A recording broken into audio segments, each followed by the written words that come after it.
Welcome back.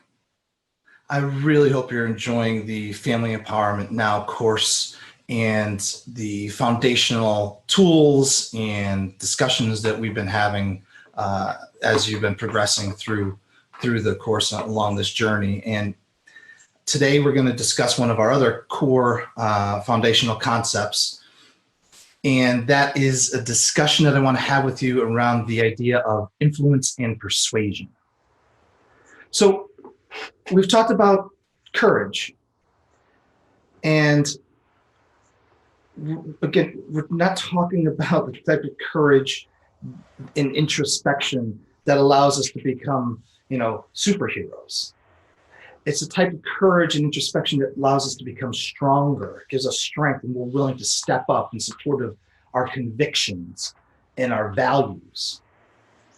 But when we become a leader, when we step up and we take that bull by the horn based upon our conviction and our values, what do we do with it, right? How do we manifest the courage and the strength that we know that we have? How do we effectuate change as a leader, as a family member, in order to really advocate for what we need for our loved ones, clients, etc.? So the first thing that we do is we use our newfound strength and our introspection and what we've learned through our introspection. We use it much more deliberately. As I said, we want to continue to strengthen our newfound habits. We need to exercise them like we would exercise any muscle in our body. We need to repeat and constantly apply the tools and the lessons that we're learning. But the manifestation of courage and the manifestation of our strength comes when we influence and persuade others. And this is particularly important when we go to try to assemble teams of people or to pull in providers who are going to help us to achieve for us and our loved ones and our families what we need in terms of moving forward, in terms of the journey forward. So how do we influence teams? How do we influence other people to get on board? How do we impart our vision for our family onto others and allow them to import that vision? And when I say influence and persuasion, please, this is not some diabolical Lex Luthor concept. I'm not trying to talk about how we're going to trick people. It's not about trickery. This is about collaboration and comprehensively applying tools and resources that we may have. And it may be uncomfortable, but one of the first things that we need to do as leaders to demonstrate our strength and our courage is to challenge other people. We have to use our courage as it relates to other people, but we also have to challenge other people to start thinking a little bit differently. Rise up and accomplish more. As I said, help them to see where you want things to go, or where your family needs things to go, where your loved one needs things to go. And once people start to see that and adopt that vision, they can make it their own. And remember that people want to do things. They want to participate and they want to invest in things that they think that they have a part in creating. They want to give birth to something, and they will be much more passionate about seeing it to its fruition and its conclusion, etc., when they feel that they have a vested interest in it. It's plain and simple. But people also want to work with a leader. And they want a leader who will support them, who will challenge them, and allow them to think bigger. They want a leader to appreciate, let's say, their unique talents and their unique abilities, and give them the autonomy to spread those wings, but also give them the support to understand, I'll catch you if you fall. We're in this together. So we started with courage, and we're talking about courage because we're talking about how we redefine our beliefs in ourselves. And when we are seen as courageous and strong, a leader, a person of character. People are naturally influenced by us. People come to us where it's like a big giant magnet. In this regard, leaders become better at overcoming conflict. We can obtain better services. We work better with other people. We get others to understand us. They buy in to our ideas, and vice versa, by the way. This has to be a quid pro quo.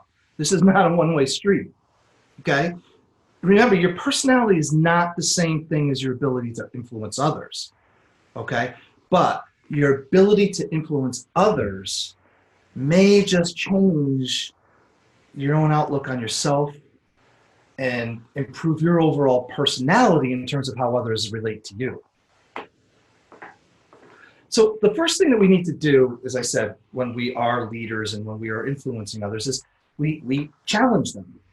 And interestingly enough, we get more positivity, we get more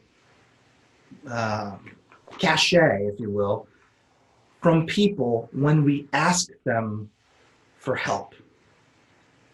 People actually like us more when we show that vulnerability and we show that we're willing to say, I don't have all the answers. I could really use your help here. I don't know if that's counterintuitive, but it absolutely makes sense. I mean, look back on some of the stuff that we were talking about with approval addiction, right? It's no wonder that so many of us are afraid to ask because we don't want to sound stupid. But interestingly, we underestimate, almost universally, we'll underestimate the degree to which others appreciate being asked and the degree to which they want to help. And we overestimate sort of how we'll be judged and whether the people will think of us or think less of us because we asked or we don't seem positively strong in all things, right? This insecurity that we carry with us day to day is in some ways debilitating for a lot of us. And it requires talent, and it becomes an art when we are able to really let some things go, compartmentalize, to figure out what is important, what is not important, and to move forward with that. And that gets back to the idea of asking for help, asking others to join in our journey, and forgetting about some of the baggage that we've carried along with us through our years of, being told no or being shut down or pushed back on. I heard a story about two monks, and they were on a pilgrimage and they were heading off to prayer, and they came across a roaring river, and they knew they had to get across this river, and they were figuring out a way that they were going to ford this river. And as they were looking for a way to cross, they came across a young woman who was also trying to cross the river to get to the other side and go along her way on her own pilgrimage. And these monks were in great shape. It was a senior monk and a novice monk. I think that's what they call them, senior, novice. Anyway, they were in great physical shape, as most monks seem to be. And they knew that they were going to have trouble crossing this river. And this poor woman was never going to make it. She really needed some help.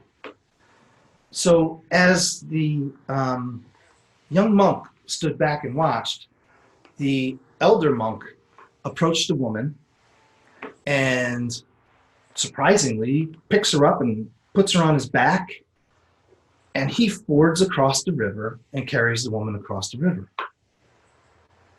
Now, the young monk is shocked by this.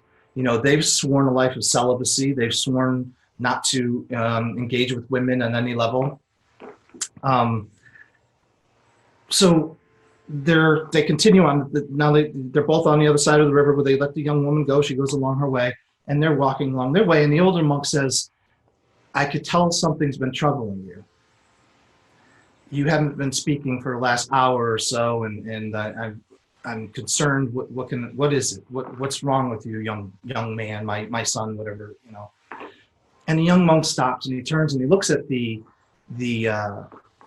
older man, the older monk, and says, we have sworn to a life of celibacy. We have sworn to a life of not interacting with women, etc. And when we came to that roaring river, you took that woman, you picked her up, and you physically put her on your back and walked across the river with her. And I am struggling with how to sort of justify that and maybe compartmentalize it in my brain and make it okay. And the old monk responded to the novice monk. He said, my son, I put that woman down 2 miles ago. You have to start to do the same. I think that's a really poignant parable when we think about how we have to put down some of the things that we've been carrying, and we need to be willing to ask others for help, and we need to be willing to stick our neck out there, and we need to be willing to challenge the status quo. You know, I mean, from the beginning of time, we have been told, ask and you shall receive, right? I mean, from biblical times to Napoleon Hill, the late great Earl Nightingale. I mean, countless. I mean, everybody's saying, ask and you shall receive. But this isn't about asking and getting a Mercedes. That's not what this is about. This is not about some divine intervention that says, oh, please, I want to win the lottery. That's not what this is about. What it's more about is, it's more about putting it out there, influencing, persuading other people to help us get what we need by putting it out there and letting people know that we have needs. And as we, some psychologists would call it manifest, as we start to manifest that which we want and that which we need, we magically, it's the only word I can think of, find that things will start to happen for us. And instead of thinking of life as, I'll believe it when I see it, I challenge you to consider this. More likely than not, you're going to see it when you believe it.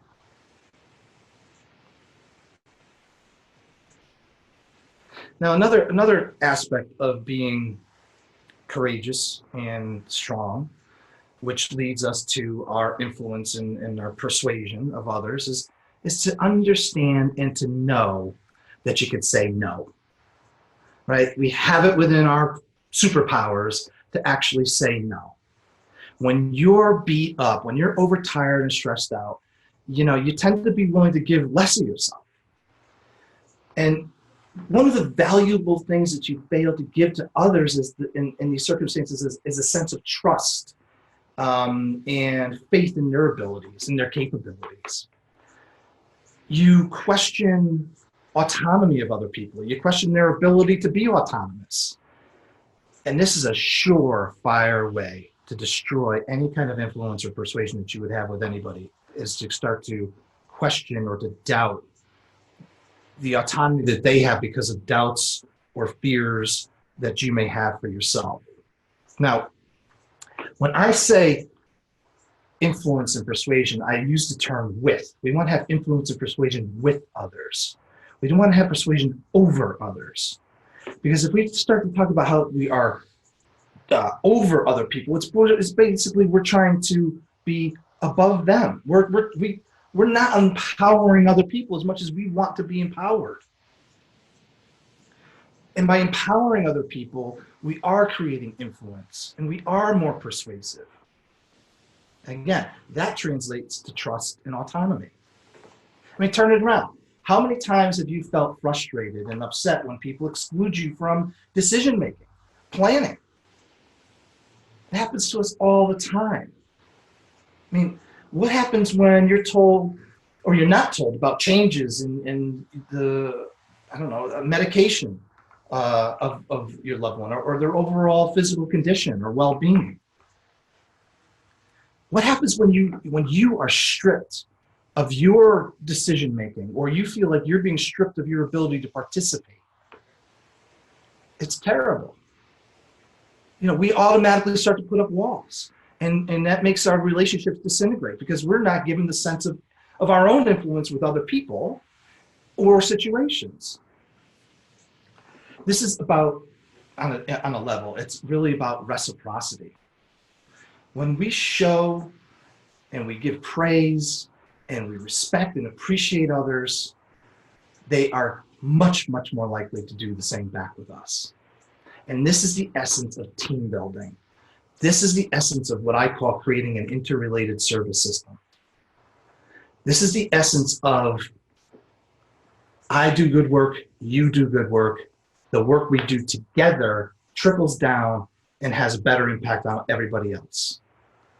And what else happens? Guess what? We want to work together because we do good work together, because it feels right. We want to do more work together. We want to influence and have more positive change for more people. I would caution, however, that people who are leaders and people who are influencers must be very careful to draw the line somewhere. You can't be everything to everybody. You have to be willing to say no. As I said before, I mean, we're 10 times more likely to do for other people than we are for ourselves. I mean, that's just the way it is. But when we're trapped up in this journey, in this world of complex behavioral health and medical and mental health issues, you know, there comes a time where we absolutely have to look out for number one, and we have to know that we could say no. Did you ever hear the story about the old man, the boy, and the donkey? I'll make it as quick as I can here. Old man, boy, and donkey are leaving their village and they want to go to town. This is a big deal. You know, they don't get to go to town very often. In fact, the little boy's never been to town. So they pack up their donkey and they climb on his back and they're riding along and they come across a group of pilgrims. And the pilgrims, you know, look at them odd and say, you know, shame on you, old man, shame on you, young boy. You're too heavy. You're gonna hurt that donkey by riding, the two of you riding on it. All right, fair enough. So the old man gets off and now he's walking alongside the donkey and they come across another set of pilgrims. And this set of pilgrims looks at them and says, shame on you, little boy. You're young and strong. You've got strong legs. You should be walking and that old man should be riding on top of that donkey. All right, point taken. So they pull over the side of the road and the little boy gets off and now the old man gets on the donkey. And along they go, and again, they run into more people who now shame them for this. They say, what's wrong with you, old man? How could you be riding that donkey and making this poor little boy walk alongside of it? You should be ashamed of yourself. So now they're saying, boy, we can't win here. This is ridiculous. So now they both get off the donkey. They're all three of them are walking next to each other. And of course, what happens? They run into another group of pilgrims. And this group of pilgrims says, what's the matter with you people? Why aren't you sitting on the donkey? Get on the donkey and ride the donkey. You're just silly. You'll get there a heck of a lot faster and you won't be as tired. That's what a donkey's for. Well, now they're completely confused. They come across a bridge, a really rickety bridge that they've got to get across a ravine. And not knowing what to do and who should ride the donkey and who shouldn't ride the donkey, the old man and the boy say, well, let's carry him. So now they're carrying this donkey across this rickety bridge. And at some point, like one of the planks gives out or something, and they stumble and fall, and the donkey goes crashing over the side. Never to be seen again. They lost their donkey.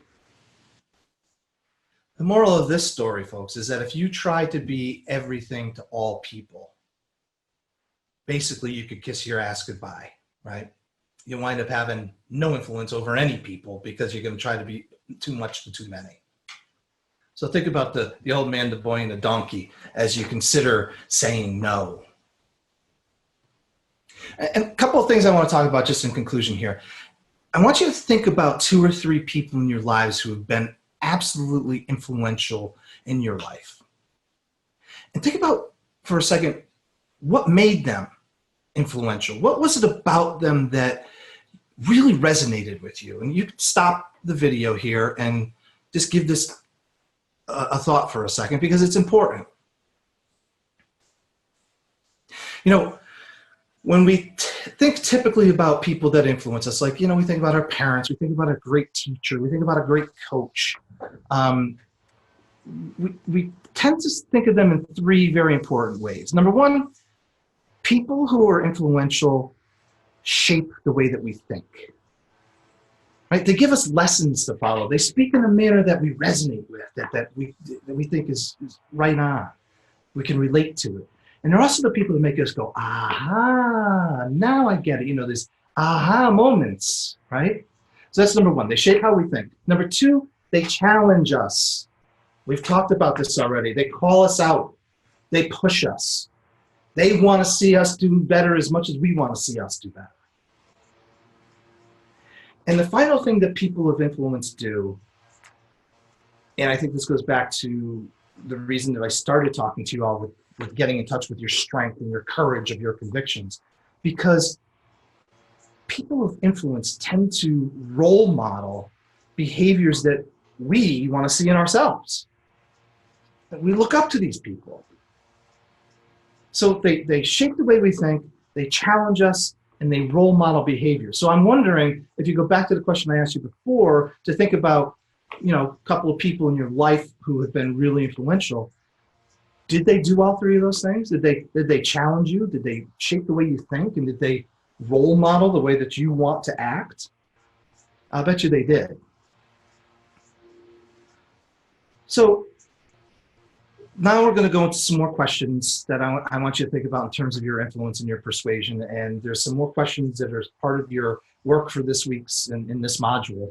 But take some time here. Again, I'll ask you questions. You could pause the video, take as much time as you want, but seriously give these questions some thought, because they're important. They're important for us to understand how we show up in the world. So question number one is, where do you wish you had more influence right now? Plain and simple. And I guess a second follow-up question to that, right on its heels, is, what do you think you could do to increase your influence in that area?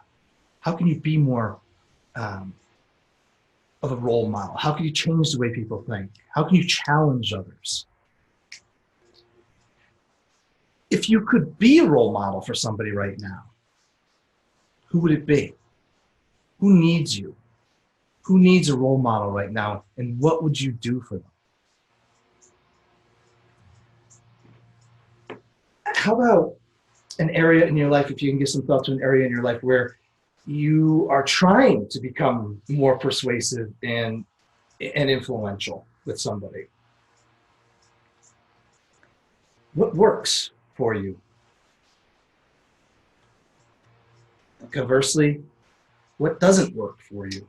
What have you found just doesn't work all that great for you when you're trying to persuade or influence?